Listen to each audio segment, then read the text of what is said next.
नमस्कार बच्चों, आज की इस वीडियो में हम पढ़ेंगे कक्षा 5 की रिमझिम पुस्तक से अध्याय 7 डाकिये की कहानी कंवर सिंह की जुबानी का भाग 2।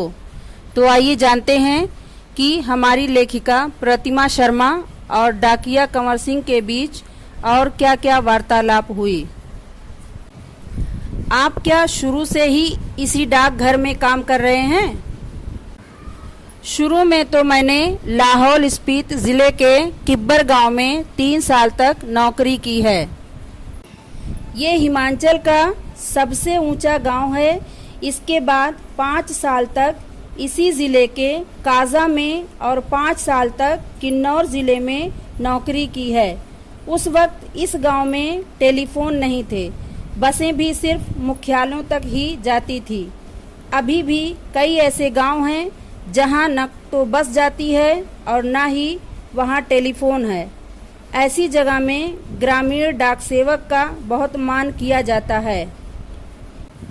आप पहाड़ी इलाके में रहते हैं, जाहिर है डाक पहुंचाना आसान काम तो नहीं होगा।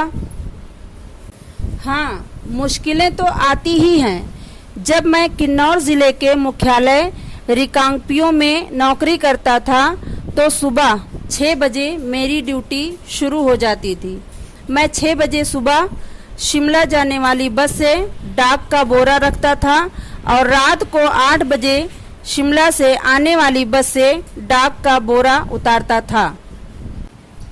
पैकर को ये सब काम करने पड़ते हैं। किन्नौर और लाहौल स्पीति हिमाचल प्रदेश के बहुत ठंडे तथा ऊंचे ज़िले हैं। इन ज़िलों में अप्रैल महीने में भी बर्फबारी हो जाती है। बर्फ में चलते हुए पैरों को ठंड से बचाना पड़ता है, वरना स्नोबाइट हो जाते हैं, जिसमें पैर नीले पड़ जाते हैं और उनमें गैंग्रीन हो जाती है, जिससे उंगलियां झड़ सकती हैं। इन ज़िलों में मुझे एक घर से दूसरे घर तक डाक पहुंचाने के लिए लगभग 26 किलोमीटर रोज़ाना चलना पड़ता था। हिमाचल के गांव छोटे छोटे होते हैं। एक गांव में बस 8 से 10 या कभी कभी 6-7 घर ही होते हैं, इसीलिए चलना काफ़ी पड़ता है। चलना तो खैर हमारी आदत में ही शामिल हो चुका है। ग्रामीण डाकिये की ज़िंदगी में तो चलना ही चलना है।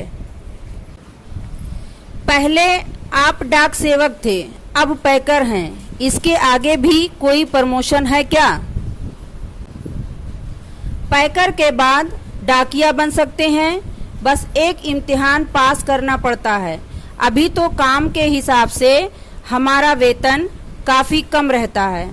कुर्सी पर बैठकर काम करने वाले बाबू का वेतन कहीं ज़्यादा होता है। पैकर का वेतन बाबू के जितना ही हो जाता है। काम का बोझ दिन प्रतिदिन बढ़ता ही जा रहा है। ना जाने आने वाला समय कैसा होगा। काम के दौरान कभी कोई बहुत खास बात हुई हो।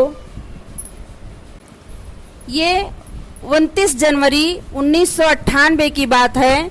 रात लगभग 10:30 बजे 5-6 लोग अंदर घुस आए और मुझे पीटना शुरू कर दिया। मेरा सिर फट गया और मैं बेहोश हो गया। अगले दिन जब मुझे होश आया तो मैं शिमला के इंदिरा गांधी के मेडिकल कॉलेज के अस्पताल में दाखिल था। मेरे सिर पर कई टाँके लगे थे।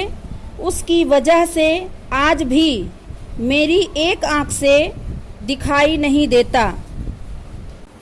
सरकार ने मुझे जान पर खेलकर डाक की चीज़ें बचाने के लिए बेस्ट पोस्टमैन का इनाम दिया। ये इनाम 2004 में मिला। इस इनाम में 500 रुपये और प्रशस्ति पत्र दिया जाता है। मैं और मेरा परिवार बहुत खुश हुए। आज भी मैं गर्व से कहता हूँ, मैं बेस्ट पोस्टमैन हूँ। गृहकार पाठ के आधार पर पूछे गए प्रश्नों के उत्तर लिखिए।